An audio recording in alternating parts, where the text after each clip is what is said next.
Welcome back, troglodytes, to the Trogly's Guitar Show. Today we have a 2003 Gibson Melody Maker, and these are the most sought-after version of the modern-day Melody Maker. So let's go ahead and learn a little bit about this guitar. Melody Makers, they've been around since the 50s. Essentially, they are the lowest end Gibson. They'll typically have these skinny headstocks, which is similar to the regular headstock, but just without the wings to form the traditional Gibson shape. But many players have found, just like the other student models like the Les Paul Jr., these are fantastic little instruments and an entryway into a Gibson. The most expensive Melody Makers are from 1959 and 1960 that still have that single cut Les Paul shape. But then they eventually switched into a double cutaway, and that's when the vintage Melody Makers start to become affordable. We're talking around $1,500 there. And then in the 60s, they kind of switched to this freaky fish shape, but oh my goodness, those are also amazing guitars. They're not traditional, but there's really something about those like round 1965 Melody Makers. There's a reason why Joan Jett used one. But why is this iteration so desirable? Well, it's all right here. Many Melody Makers that Gibson will make nowadays will either have a single coil pickup like a Strat or a humbucker. But what's nice about this short run is they gave it the dog-eared P90. So what this is essentially doing is making a junior even less expensive, which makes it affordable for many people. But on top of that, it's not a wrap tail. A lot of people won't buy a wrap tail guitar because they're finicky with their intonation. This has your stop bar tailpiece and your tune-o-matic bridge. So this means you can set your intonation for each individual string without playing the wee game. But other than that, these are just kind of bare bones rockers. Now this one, it's been customized a little bit here, and that's kind of the reason why I purchased this one. I've known about these for a while, but being that it's an entry-level instrument, and in order to review a guitar, it has to make financial sense. Yes, I am a business in a sort, but I fell in love with this one because it reminded me of a vintage Epiphone Coronet in the Silver Fox finish. If you get this in the light just right, it almost looks slightly green, and that's what that finish is all about. You can see the wood grain through it. Somebody added this pickguard that is white. They also changed out the black cover for a chrome cover, and it just screamed vintage Coronet to me, so I had to purchase this one and document it because that's such a beautiful and tasteful modification. So if you can't afford a high-end Gibson, there's a lot of debate whether you should go for like a cheap Gibson like this one or a high-end Epiphone. And that really is a fine line. I think when you're comparing to some of the other modern-day Melody Makers that Gibson makes, I think at that point you might be better with a higher-end Epiphone. But this version of the Melody Maker, I highly suggest it. Let's go ahead and throw this one on the workbench, take a look at its parts, and see how it was built. Alright, I've got it all taken apart here. These originally shipped without pick guards, so if you wanted to take the pick guard off, you'd be left with these holes that somebody drilled in it. Honestly, I'd suggest just leaving it on. This is a good quality replacement one from WD, and it's just a single ply white junior styled pick guard. These originally came with a black plastic covering, but I love this chrome one. I think it looks great with that white pickguard. But here you can see the Gibson P90. I don't know why they don't mark their P90s the way they do their humbuckers with like Gibson USA, but the best way to tell is if you look at the wiring, it should be the braided shielded style, or else somebody's played the pickup swap game on you. And here's what the pickup cavity route looks like. It's very basic. So you're not going to be able to get a humbucker in there unless you want to do some additional routing, but any other type of single coil like a mini humbucker would also fit if you added a base plate. Again, the big selling feature for this one is the bridge and tailpiece setup. Apparently Gibson made the holes for the studs a little bit too large because these things Yeah, they just come in and out. Usually they're a tighter fit than that, so, well, I guess that's good to know. On here you can see the bridge has the PW markings, and the tailpiece has either been replaced or they kind of cheaped out on these, because usually the Gibson version does not extend out to the ends that has that line. You have master volume, master tone with the 50 style knobs, and your output jack is on the front. And another difference between this and a Junior is I'm pretty sure this is thinner than a Junior at 1 5/16 of an inch thick. And this is just a slab of mahogany with a very thin satin nitro black finish. You have pearl dot inlays on your rosewood fretboard. I just conditioned this one, so if it looks nice and dark, well, hey, that's why. Face of the headstock, you just have your gold Gibson silkscreen. A few condition things I want to point out, because I think I forgot to in the condition segment, is there's a small little ding right here, and you can see some light finish chipping around these tuners from when I tighten them.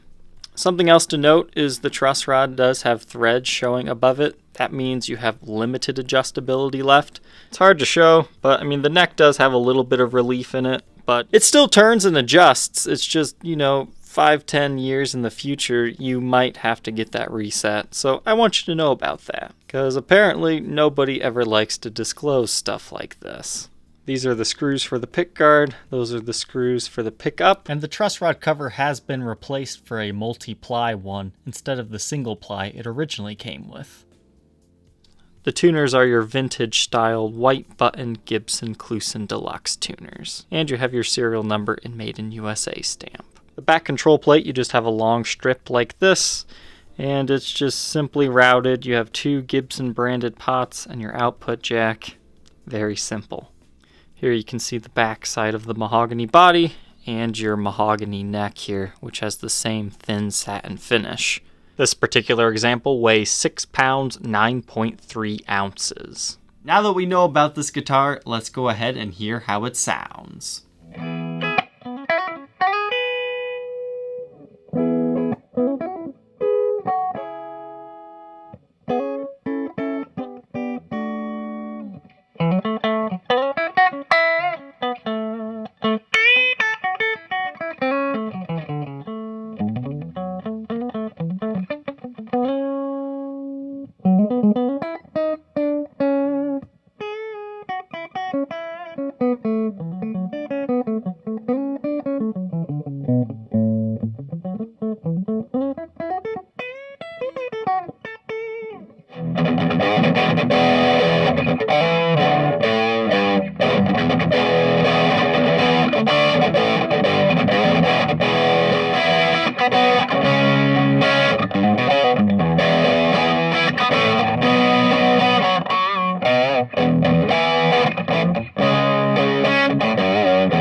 Now that we know how this instrument sounds, let's go ahead and review its condition.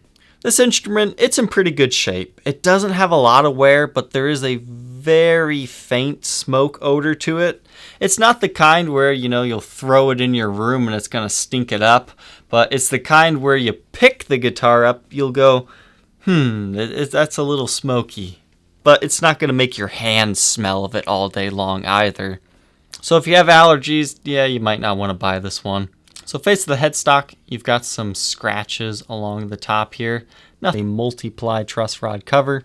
Original nut yet on this one. You have a rosewood fretboard with very minor fret wear. I really don't see much of any at all. So you're all good to go here. And then the body, again, you can see through to the wood grain. That's just how it was built. It's a cheap satin finish, but there's nothing wrong with satin finishes. I actually prefer them as a player. Again, somebody has added the pickguard. It wouldn't have originally had one, and the cover has been replaced on the P90. On the top, there is a ding right here. It kind of just matches in with the wood grain. And there's a very small chip in the finish right here, but again, it's not very noticeable. Back of the headstock, serial number 02 looks like 683304, so that makes it a 2003 model. There is a very tiny little ding right here. I don't know if you can see that, but it's there. Have your Gibson Clusen Deluxe tuners with the white button tips. And it's a really nice rounded neck profile on this guy. You can see you've got a little bit of wear on it, but it definitely fills your hand out. And then the back here, it's kind of the same story as the rest of the guitar. You can see through to the wood grain, and you've got some light impressions here or there and some very minor scratches. Same story with the edges. So, with these things being a thin satin finish, this thing's in pretty good shape. One thing I do need to let you know about, though, is you can see that the strap button has kind of sank into the guitar a little bit. You can still use it like a normal strap, and some people do that intentionally with strap locks. But I do want you to be aware of that. It's a relatively small issue. Under Blacklight, this one doesn't look like it's seen too much sunlight. You can see the pickguard glows, but the guitar glows very minimally. Same story going on with the back of the instrument, as well as around the edges here. Not really much to say about this one, except for, we would see if there was some stand rash or if it had been out in the sun. But everything's good on this one, no breaks, cracks, or repairs. Being a Melody Maker, they sell you just the Melody Maker. I don't even think they give you a gig bag with those guys. So this is kind of one of those vintage cases. It's not the best, but hey, it's a case. You've got 1, 2, and a third clasp, as well as a fourth back clasp. It's a heavily worn case. Some of these are flimsier than others, like the vintage chipboard cases will look similar, but this one, you can knock on it. It's got a fairly good substance to it, so it's not like something you're just going to want to throw away. And the handle is still functioning. The inside is a nice vintage yellow, and what somebody has done is they've added a bunch of bubble wrap to firm up the fit since it's a rather thin instrument. But you've got one rather crude neck rest. The pull tab is broken, but you do have a compartment there for your strap if you need it. And I'm guessing the lining was being torn, so they put some tape.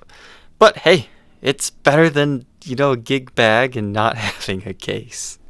And with that bubble wrap in there, this is actually a really good fit. So despite, looking a little weird, it does the job. If you think you might be interested in being the next owner of this Gibson Melody Maker, feel free to check out the link in the description that will take you to the Reverb for sale ad. Thank you, Troglodytes, for watching. Don't forget to like, comment, and subscribe, and we will see you on the next episode. Take care.